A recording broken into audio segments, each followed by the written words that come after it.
کی حامل ہیں. ٹھیک ہے. اسی طرح معوذتین مطلب چونکہ سورہ فلق اور سورہ ناس کی فضیلت دونوں ساتھ ساتھ ہی آتی کبھی بھی، اس لیے اب خالی سورہ فلق کی ایک فضیلت الگ سے رکھ دیا میں نے. اب دونوں کی مل کر دیکھتے کیا آتی ہے. 2 صورتیں لاسٹ کی جو جس کو کہیں گے جوڑی ہے صورتوں کی، یہ بہت اہم ہے اندر کی، بہت اہم. اتنی اہم ہے میں کہہ رہا ہوں نا جس کی کوئی انتہا نہیں.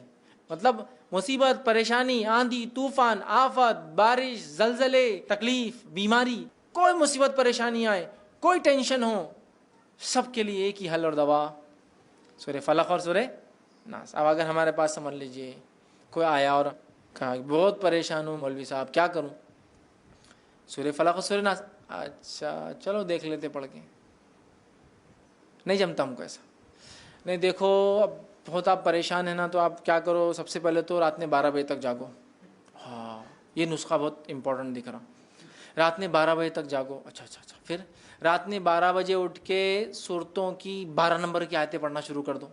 اوہ بہت اہم فضیلت. لیکن جن میں 12 آیتیں نہیں، جنہیں 12 نہیں چھوڑ دو، جس میں 12 ہے وہ پڑھتے جاؤ. اچھا. پھر اس کے بعد ان کو 11 بار پڑھو، 12 نمبر کی آیت. اوہ بہت اہم دکھ رہا. نہیں اس کے بعد یہ کرو وہ کرو فلاں کرو فلاں. جاتے جاتے یتیم والے کے ڈبے میں پیسہ ڈالتے ہوئے چل جاؤ.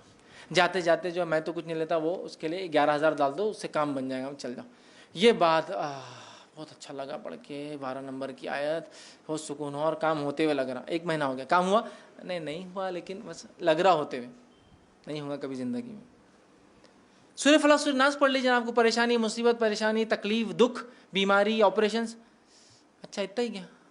اچھا مطلب جو ہے وہ ماننا نہیں ہے، جو نہیں ہے اس کو منوا کے عمل کر کے تکلیف اٹھا کے مشقت کر کے. دیکھیے اولاد کی پیدائش میں آسانی کا طریقہ ایک کسی نے مجھے بتایا تھا، کتاب میں چھپا.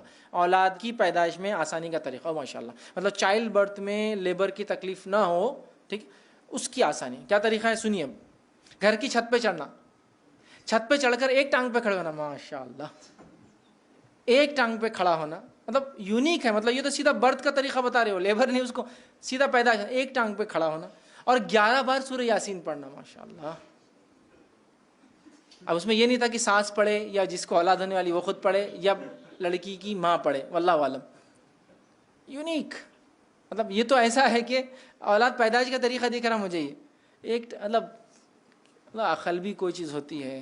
اسلام یاد رکھیے عقل کے خلاف بات نہیں کرتا. آپ دیکھیے بہت اس کی ریشنل ہوتی. کچھ باتیں ہیں جیسا ایمانیت کی، کچھ باتیں جو بالکل سمجھ میں نہیں آئیں گی، کیونکہ عقل بولتی دیکھے بغیر ہم نہیں مانتے، بٹ وہاں لاجیکل ہے وہ باتیں اپنی جگہ. اور کچھ باتیں اتنی ریشنل ہے عقل بولتی نہیں یہ کیسا ہوں گا یار، بیوقوفانہ بات دکھ رہی، سمجھ رہا. اور کچھ چیزوں کے لیے بیس ہے، سائنٹیفک بیس ہے، جو کبھی کبھار ظاہری نظر نہیں آتی. جیسے میں نے کہا نا بچھو نے کاٹا اور آپ کہہ رہے پڑھنے سے کیسا اثر ہوگا. میں نے آپ کو بتایا ریسرچ آ چکی کہ پانی انسٹرکشنز کو سمجھتا ہے. کیسے پتہ نہیں، ہو سکتا یہ ریسرچ اور بڑے 10 سال بعد کچھ اور ہم نئی چیزیں دیکھیں. لیکن زمزم پہ وہ ساری اسٹڈی ہوئی تھی. جاپان کے ایک سائنٹسٹ تھے جو پانی پہ ریسرچ کرتے تھے. وہ ڈفرینٹ قسم کے پانیوں پہ ریسرچ کرتے تھے اور انہوں نے یہ دیکھا جب پانی پہ کچھ پڑا جاتا ہے تو اس کی مالیکول ریسٹرکچر کرتے اپنے آپ. تو انہوں نے زمزم پہ ایک اسٹڈی کی پوری، اور زمزم کو بھی دیکھا وہ کیسے ریسٹرکچر کرتا ہے اپنے آپ کو، چونکہ اس میں ہر چیز کی شفا ہے نا، حدیث میں آتا ہے.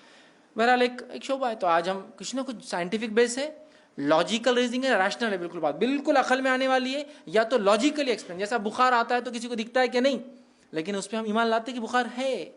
تو یہاں لاجک ہے، ریشنلی نہیں سمجھ رہا ہے کہ تو بخار کو دیکھا نہیں، لیکن ہم بولتے ہیں بخار آنکھ گرم ہے تو کریشن کو دیکھ کے کریٹر ہے بات سمجھ میں آ جاتی ہے، لاجیکل ہے. کچھ چیزیں ایک دم ریشنل ہے اور کچھ چیزیں ایسی ہیں جو سائنٹیفک پروف ہے. ہو سکتا ہے آج ہم کو کلیئر نہیں سمجھ میں آئے، کل ہم بولے کہ یہ صحیح بات ہے. نہیں یہ صحیح بات ہے. جیسا کہ بہت سارے لوگ ہوتے ہیں نا، حدیث میں آتا ہے جو شیر ہے وہ کتے کی قسم ہے. آپ سب نے بدوا دی تھی نا ابو جہل کے بیٹے کو، تجھے اللہ کا ایک کتا کھایا، اس کو شیر نہیں لے گیا. جبکہ ہم بولتے شیر کیٹ کی کیٹیگری ہے. آگے 50 سال بعد نیا چارٹ بنے تو وہ شیر بلی میں سے کتے کی کیٹیگری میں آ جائے. ہم سمجھ رہے نا، ٹائم لگے گا کچھ چیزوں کی، غلط بات ہے. تو وہ بات ہم کو سمجھ میں بہت جلدی آتی ہے. آپ کو مصیبت ہے آپ فلاں کیجیے، آپ کو یہ ہے بھائی حل آسان ہے. لیکن پھر اثر کیوں نہیں ہوتا ہم کو؟ ہم اب تو جتنا بول رہے ہیں آپ سورہ فاتحہ سورہ فلق روز پڑھ رہے ہیں. وہ ایمان، وہ بلیف، وہ یقین، وہ امید، وہ اس کے معنی اور مفہوم پہ غور کرنا، اور پھر وہ لو لگا کر وہ کرنا، اور یہ صورتوں کو پھر پڑھنا، پھر اللہ تعالیٰ سے مانگنا، اور یہ اعتماد کر لینا کہ اس کے علاوہ کچھ نہیں، یہی ذریعہ تھا جو میں نے اپنا لیا. اثرات آپ کو نظر آئیں گے. سب کر لیے، یہ بھی کر کے دیکھ لیتے ہیں. معاملہ فنش. اس لیے کہ اب قرآن اور اس کی باتیں یا اللہ کے رسول کی زبان نکلی باتیں یہ ایک دیکھ لیتے ہیں نہیں، یہی ہے. اثرات دیکھیں گے، اثرات دیکھیں گے. آئیے